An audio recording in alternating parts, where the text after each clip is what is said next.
Okay, guys, the chapter is economic sector. Class 10th का chapter है economics का, sectors of the Indian economy.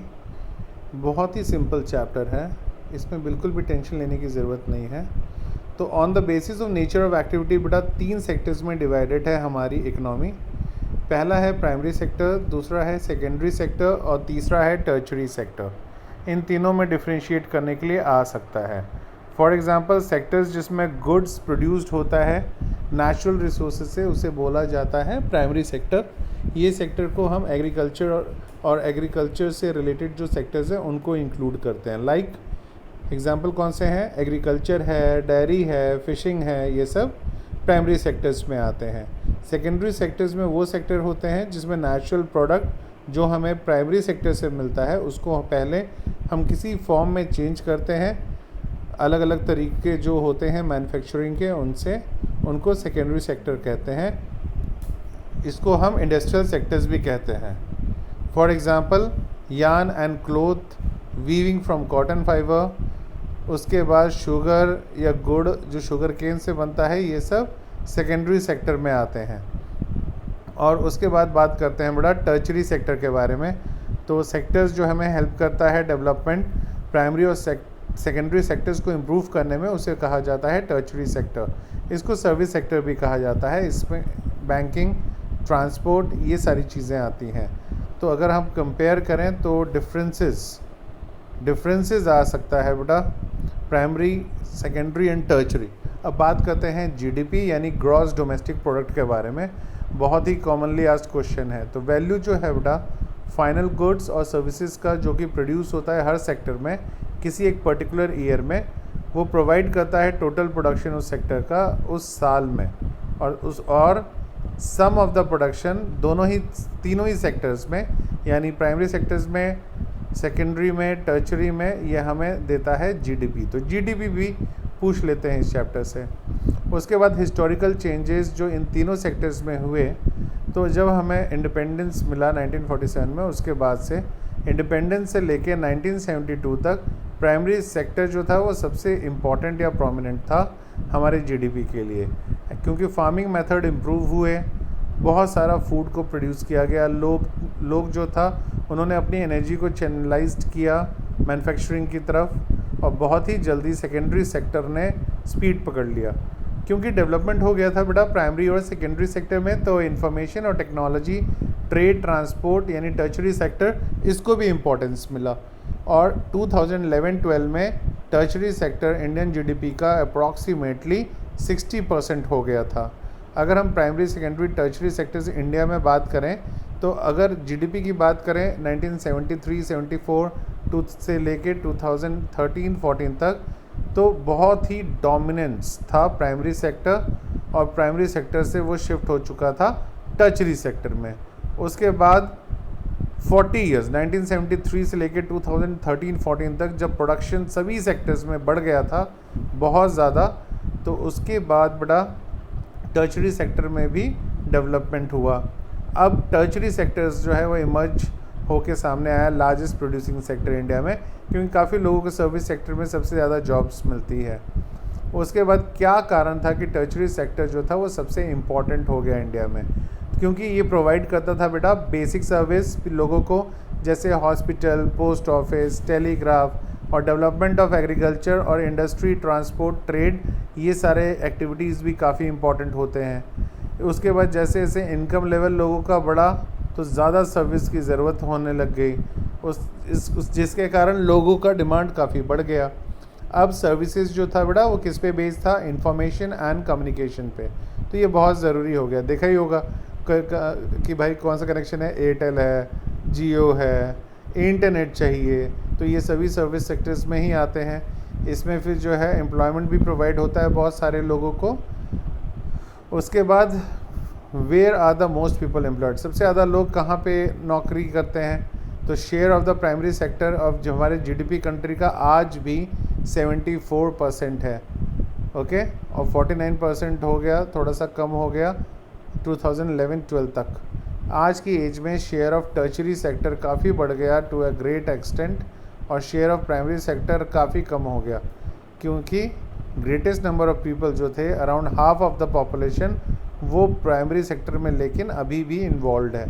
Simply ये दिखाता है कि भाई हमारे प्राइमरी सेक्टर्स में कितना अनएम्प्लॉयमेंट है, जिनकी वजह से वो सेकेंडरी और टर्शरी सेक्टर्स की तरफ मुड़े।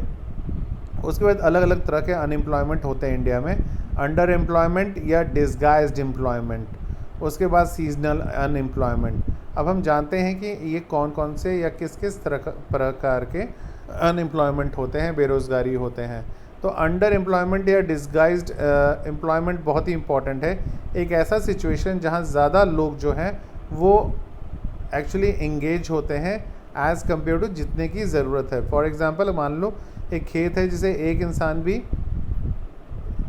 प्रिपेयर कर सकता है, लेकिन उसकी जगह उसी पे उसके परिवार के और 8-10 लोग बिज़ी हैं, तो जिसकी वजह से क्या होगा, लोग बढ़ गए लेकिन उनकी इनकम अगर डिवाइड होगी उन सभी में तो कम हो जाएगी। तो इवन अगर लोग बढ़ गए हैं लेकिन प्रोडक्शन जो है वो अफेक्ट नहीं होगा, इसको कहते हैं अंडर एम्प्लॉयमेंट। सीजनल अनएम्प्लॉयमेंट क्या होता है, जब लोग जो है अनएम्प्लॉयड हो जाते हैं एक पर्टिकुलर सीज़न के लिए, तो उसको बोला जाता है सीजनल अनएम्प्लॉयमेंट। एग्जाम्पल, अगर फार्मर्स जो है वो खेती कर रहे हैं सिर्फ रबी की सीज़न में, उसके बाद जब रबी की फसल कट जाएगी फिर वो बेरोज़गार हो जाएंगे, फिर वो शहरों की तरफ आ जाते हैं ताकि फैक्ट्री वैक्ट्री में काम करके उसके बाद अपना गुजारा चलाते हैं, और उसके बाद फिर से जब मौसम आता है फिर अपने गांव लौट जाते हैं। कैसे हम, अब सवाल ये पैदा होता है कैसे क्रिएट किया जाए ज़्यादा एम्प्लॉयमेंट, तो उसको समझने के लिए बड़ा हमारी सरकार ने मनरेगा शुरू किया था 2005 में, जिसका नाम अब चेंज कर दिया गया है नरेगा। तो 1/3 एम्प्लॉयमेंट जो है वो रिज़र्व किया जाता है उसमें विमेन के लिए, और इसमें गवर्नमेंट जो है 100 डेज़ के लिए काम देती है, चाहे कंस्ट्रक्शन का या खुदाई का, खेती का, किसी भी चीज़ का।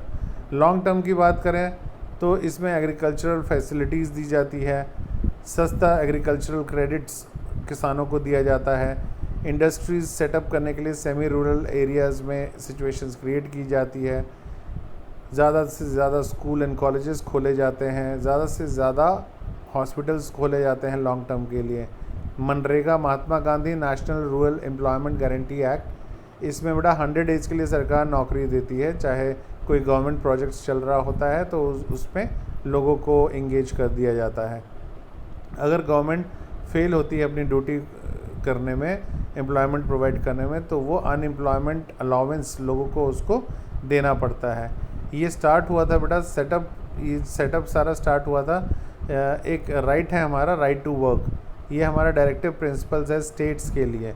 तो मेन फीचर्स इस स्कीम का क्या है, इस स्कीम में गारंटी दी जाती है 100 डेज़ के लोगों को। उसके बाद ये लगभग 625 डिस्ट्रिक्ट्स में हमारे कंट्री में फैला हुआ है। ये एक्ट को हम राइट टू वर्क भी कहते हैं, क्योंकि गवर्नमेंट फेल है अपनी ड्यूटी में ताकि इन लोगों को एम्प्लॉयमेंट प्रोवाइड कर सके, जिसकी वजह से इनको अनएम्प्लॉयमेंट अलाउंस यानी कुछ पैसा देना पड़ता है। बहुत सारे तरीके हैं प्रोवाइड करने के एम्प्लॉयमेंट अपॉर्चुनिटी को रूरल एरियाज़ में। प्रोवाइड करता है बेटा loan to small farmers cultivation के लिए, इरिगेशन, और इस तरह से डैम्स, कैनाल, ये सब भी कंस्ट्रक्टेड होता है, जिसकी वजह से बहुत सारे एम्प्लॉयमेंट कंडीशन क्रिएट होते हैं। कंस्ट्रक्शन ऑफ रोड्स जो है गाँव में, इसकी वजह से भी एम्प्लॉयमेंट क्रिएट होता है रूरल कम्युनिटी या गांव की कम्युनिटी में। ज़्यादा से ज़्यादा स्कूल्स जो हैं वो खुलते हैं, जो कि क्रिएट करते हैं जॉब्स एजुकेशन सेक्टर में और लिटरेसी में भी गांव में। ये इम्प्रूव करने के लिए हेल्थ सिचुएशन, हमें ज़्यादा डॉक्टर्स और नर्स और हेल्थ वर्कर्स की ज़रूरत होती है गाँव में। बहुत सारे तरीके ताकि कौन कौन से तरीके हैं जिससे हम नौकरी एग्रीकल्चरल सेक्टर में पैदा कर सकते हैं। तो लोन्स जो है वो फार्मर्स को दिया जाता है ताकि वो सो दैट वो एग्रीकल्चर इक्विपमेंट्स को परचेज़ कर सके। डैम्स को बनाया जाता है ताकि वो इरिगेट करके ड्राई एरियाज़ में एम्प्लॉयमेंट प्रोवाइड कर सके। शीड्स और फर्टिलाइज़र्स को सब्सिडाइज या उसमें छूट दी जाती है। स्टोरेज फैसिलिटीज़ प्रोवाइड किया जाता है जो भी फसल तैयार हो गई है उसके लिए, और ट्रांसपोर्ट फैसिलिटीज़ उसको बढ़ाया जाता है। अब बात करते हैं division of sectors as organised और अनऑर्गेनाइज्ड सेक्टर, ये भी आता है एग्ज़ाम में। तो on the basis of working conditions लोगों को एम्प्लॉयड सेक्टर्स में 2 कैटेगरीज में डिवाइड किया गया है, ऑर्गेनाइज सेक्टर और अनऑर्गेनाइज सेक्टर।